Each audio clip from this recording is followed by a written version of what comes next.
Dan apabila uang itu sudah kepakai sama Mas, berapapun besarnya rezeki Mas itu pasti akan kesedot sama dia gitu.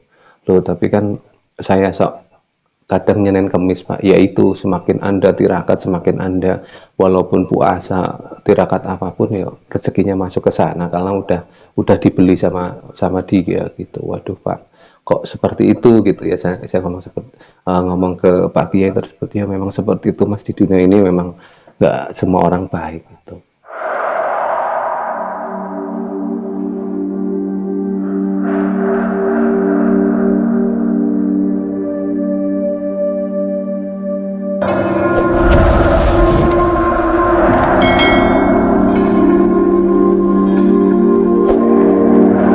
Assalamualaikum warahmatullahi wabarakatuh. Rahayu, rahayu, rahayu. Halo sahabat, bertemu kembali bersama saya di Om Eri, obrolan misteri, yaitu sebuah channel yang bercerita tentang kisah misteri di sekitar kita. Terima kasih buat sahabat yang sudah subscribe, dan bagi yang baru bergabung, silahkan subscribe, tombol loncengnya dinyalain, dan jangan lupa follow IG saya di om_eri.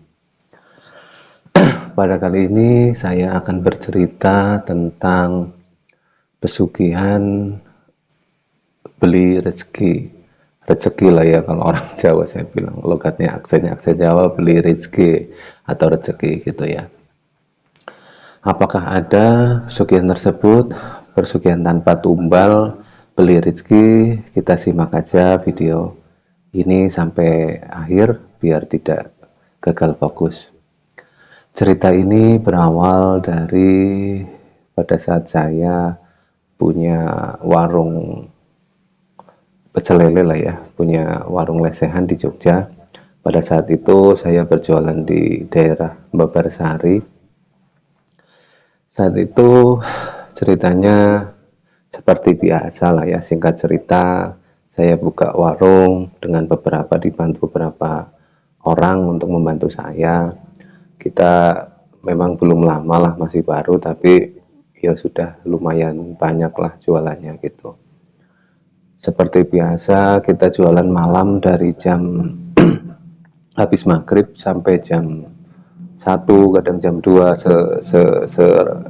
selesainya lah, sehabisnya gitu. Kadang kalau nggak habis sudah malam ya juga udah tutup gitu ya. Karena selain dagang saya juga bekerja gitu di sebuah perusahaan swasta, jadi saya membagi waktu.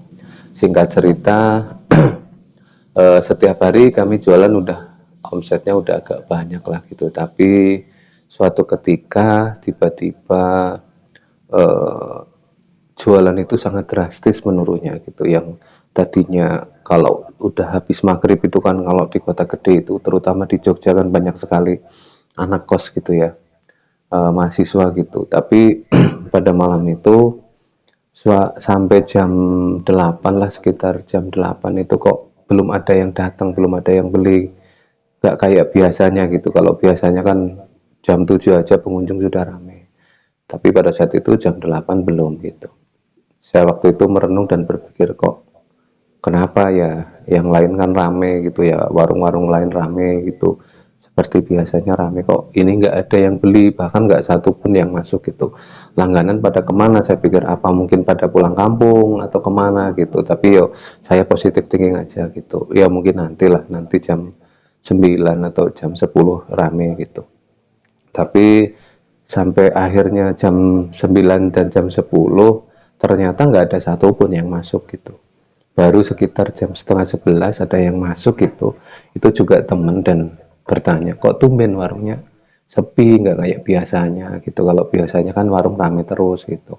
Saya cuma menjawab, ya nggak tahu ini kenapa kok biasanya rame tapi ini sepi gitu.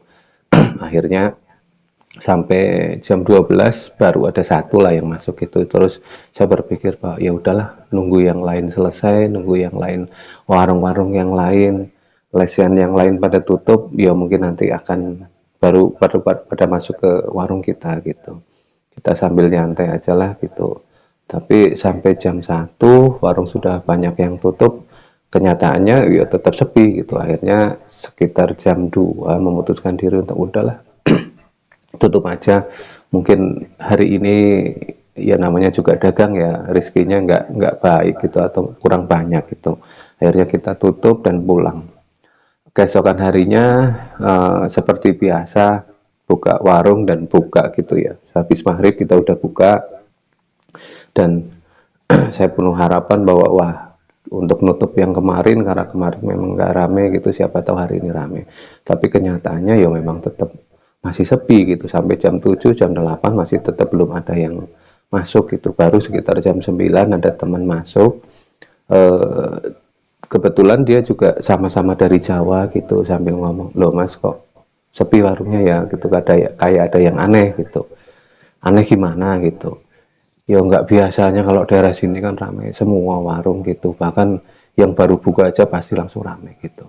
Singkat cerita, akhirnya eh, orang yang masuk tersebut itu langganan itu ngomong, mas coba mas, jangan-jangan ada gangguan dari orang lain. Kalau yang namanya dagangan biasa mas, persaingan dalam dagang itu udah hal biasa. Yo coba mas nanyalah ke orang pintar atau kiai gitu. Saya sempat berpikir sejenak dan menjawab, lah yo mungkin rezekinya aja lah yang lagi nggak baik gitu. Emang udah lama mas sepi kayak gini? Enggak sih, baru kemarin gitu. Tuh kan mas, biasanya emang rame, biasanya rame gitu.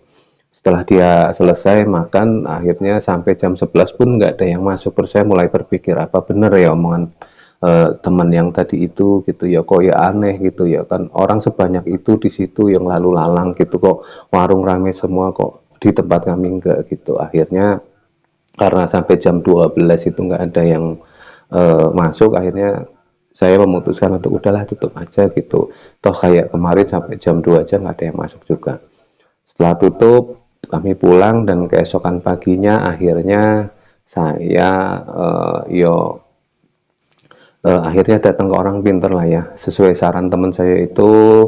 Saya datang ke orang pinter atau seorang kiai lah gitu ceritanya. Terus saya menanyakan ke kiai tersebut, kalau Pak mau mau bertanya tentang dagang gitu. Terus akhirnya Bapak Kiai tersebut menjawab, dagang di mana mas gitu? Dagang di daerah Mabarsari. Wah rame, kalau Mabarsari itu ya pusatnya mahasiswa ya mas ya. Iya pak, tapi kenyataannya udah 2 hari ini kok sepi banget ya pak. Saya takutnya ada yang jahil atau gimana. Terus Bapak Kiai itu tersenyum, sambil tersenyum dia kayak menerawang lah, dia memandang ke atas gitu. Dan tiba-tiba setelah itu dia tersenyum terus ngomong, mas, 2 hari kemarin atau 4 hari lah, atau dalam waktu seminggu ini panjenengan itu nemu duit 2000 mas di lesehan gitu. Saya berpikir, wah pak saya lupa pak gitu, namanya di warung ya kadang ada duit atau apa, yo kita ambil, mungkin saya kira itu duit saya yang jatuh gitu. Terus melanjutkan ceritanya, Pak Kiai tersebut ngomong bahwa iya mas, dalam minggu kemarin lah, mungkin sekitar 4 harian lah, 4 hari dari sekarang gitu, panjenengan itu nemu duit mas 2000 mas, dan panjenengan pakai untuk kepake lah, kepake buat belanja gitu. Terus saya menjawab, terus apa hubungannya pak gitu. Nah itu permasalahannya di situ mas gitu. Jadi singkat cerita, Pak Kiai tersebut ngomong kalau ada orang yang nggak suka dengan warung panjenengan yang rame, kan panjenengan tergolong yang baru kan, tapi ya sudah rame gitu. Akhirnya Pak Kiai itu ngomong kalau itu adalah sebuah ilmu mas, itu ilmu hitam mas, ilmu hitam yang sengaja. Jadi itu namanya pesugihan beli rizki lah.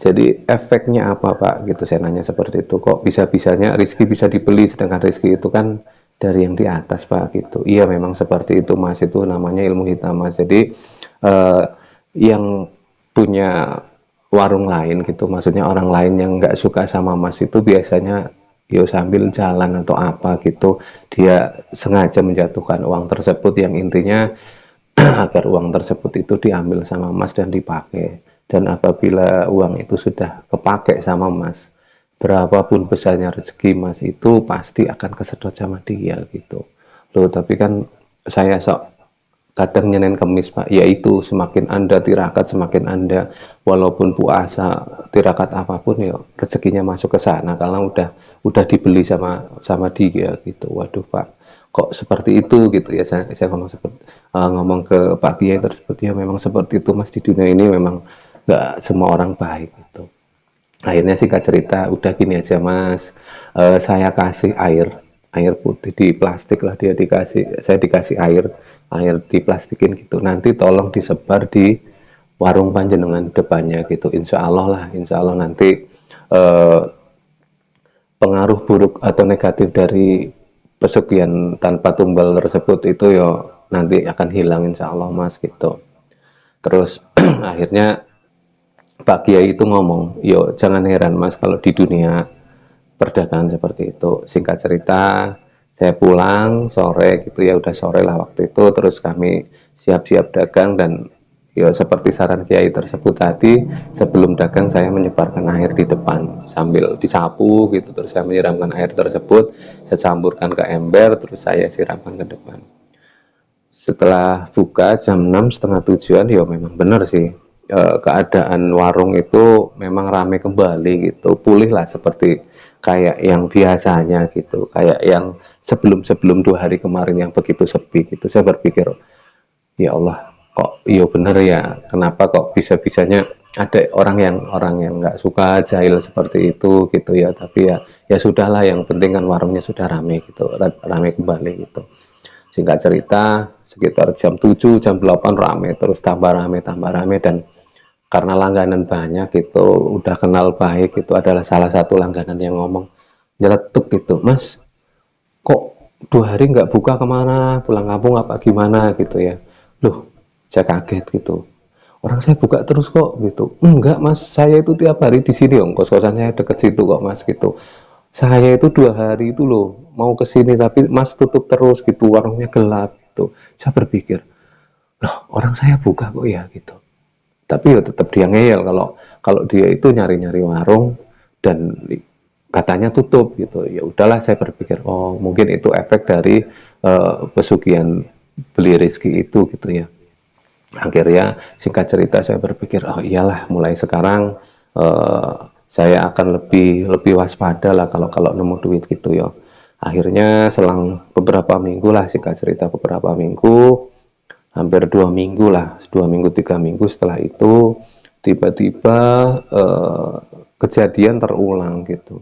Warung yang tadinya rame, yang tadinya pengunjungnya banyak, warung kami tiba-tiba sepi kembali gitu, yang akhirnya waduh, saya sempat berpikir negatif waktu itu, apakah ini ada lagi ya orang yang jahil gitu ya seperti kemarin gitu. Tapi saya berpikirlah enggak, mungkin ini kan pada pulang kampung atau gimana gitu, kita tunggu aja lah, siapa tahu nanti jam 10 atau jam 9 sampai jam 10 mungkin rame. Tapi ternyata saat itu jam 9 jam 10 sampai jam 12 ya sepi gitu. Bahkan saat itu yang beli itu cuma satu, dan itu juga karena temen lewat mampir ngobrol ngelihat nggak rame, terus akhirnya beli, mungkin karena nggak enak gitu ya. Terus saya berpikir, wah ini kayaknya nggak enak ini, mungkin jangan-jangan seperti itu yang kemarin terjadi gitu. Terus singkat cerita besoknya seperti biasa, tapi yo saya belum kepikiran untuk orang pinter lagi atau ke kiai lagi, tapi saya tetap biasalah jualan gitu. Saya berpikir kalau hari ini masih sepi, yo paling saya cobalah konsultasi ke Pak Kiai lagi gitu. Dan sekitar jam 7 belum ada yang masuk, tapi aneh, sesuatu yang aneh terjadi di saat jam 7 tersebut. Tiba-tiba saya tergerak kayak yang suruh ke belakang gitu. Tiba-tiba saya ke belakang warung, dan secara aneh seperti ada yang menuntun, kalau saya melihat ada sebatu lah, batu kecil gitu, dan tiba-tiba anehnya kok saya kayak dituntun untuk mengambil batu tersebut gitu. Dan setelah saya ambil, ternyata di bawah batu itu ada duit atau uang 5.000 gitu. Saya bingung, wah ini nggak beres, kalau uang jatuh itu kan nggak mungkin di bawah batu gitu ya. Yang namanya uang jatuh kok yo tempatnya terpencil di belakang dan di bawah batu, di belakang warung persis gitu. Akhirnya singkat cerita saya ambil uang itu, dan saya berpikir wah ini nggak beres, ini nggak bener lah gitu. Akhirnya saya bawa waktu itu jam 7 lah, jam 7 malam lah gitu, saya langsung bawa ke Pak Kiai yang kemarin itu saya datangi gitu, terus saya ngomong lagi, ada apa lagi mas gitu. Pak Kiai menyambut, ini loh Pak, kemarin kan alhamdulillah setelah saya dari sini rame gitu, tapi malam ini kok sepi gitu. Bukannya saya ya udah dari kemarin sepi sih, tapi saya kebetulan tadi mengalami keanehan yang ya menurut saya nggak masuk akal gitu.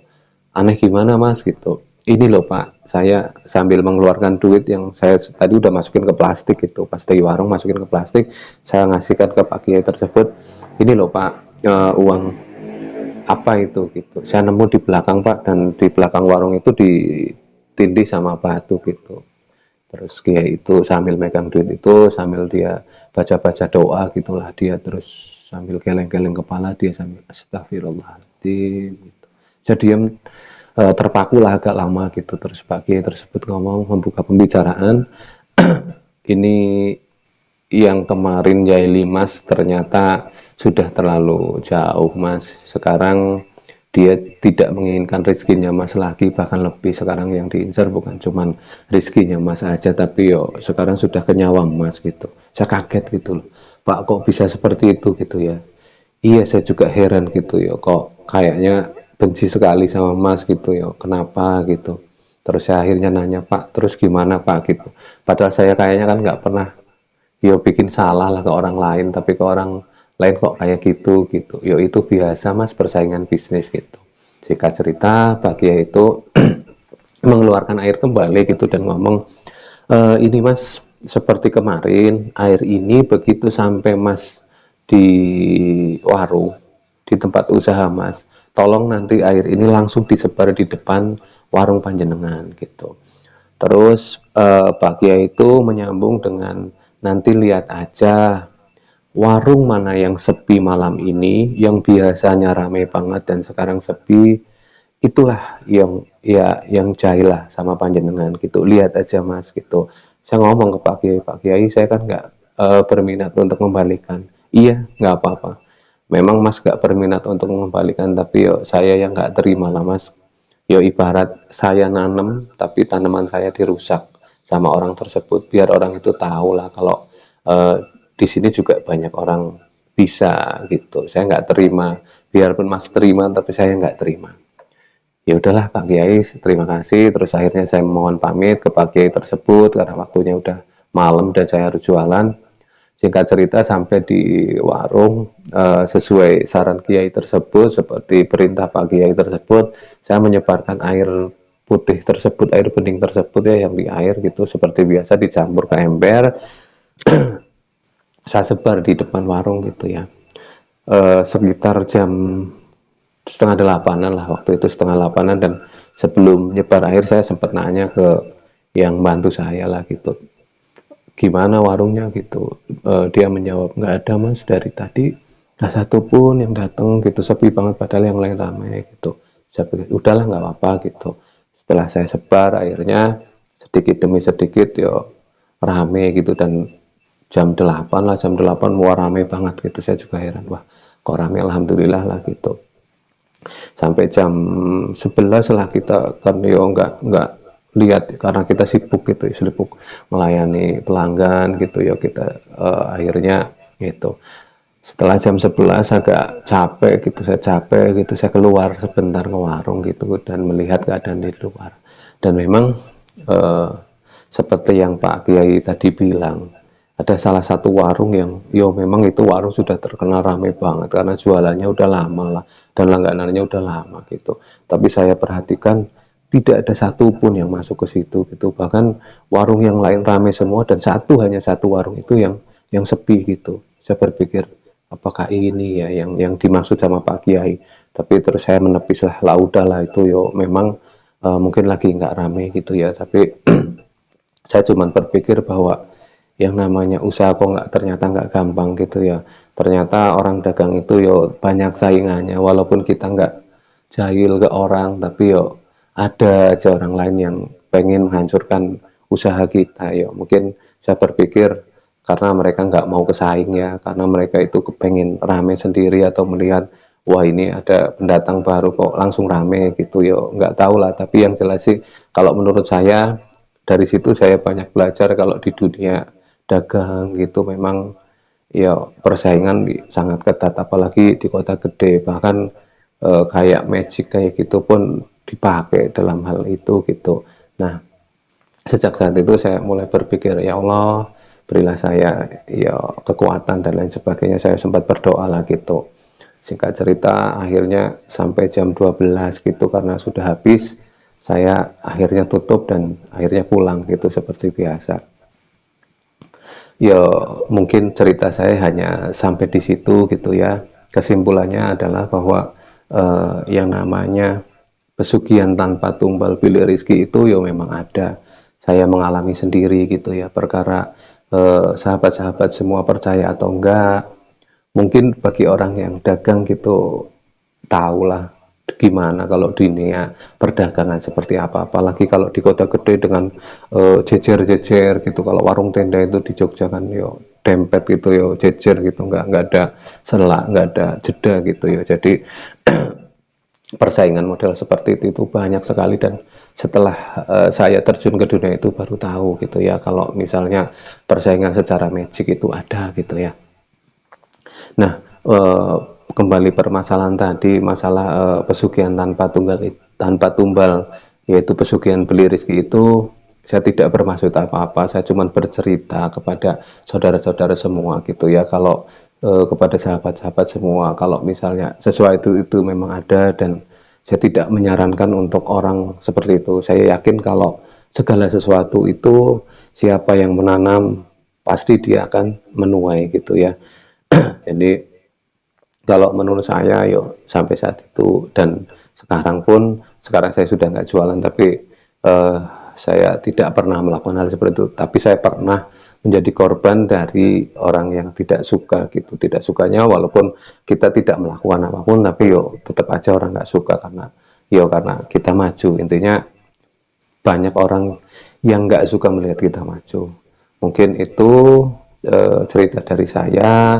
Intinya yo kembali ke sahabat-sahabat semua, mau percaya monggo, kalau nggak percaya monggo. Ini cuman cerita yang saya alami beberapa tahun yang lalu di Yogyakarta. Terima kasih kepada sahabat semua yang sudah melihat video ini dari awal sampai akhir. Saya akhiri, wabillahi taufiq wal hidayah. Wassalamualaikum warahmatullahi wabarakatuh. Rahayu, rahayu, rahayu.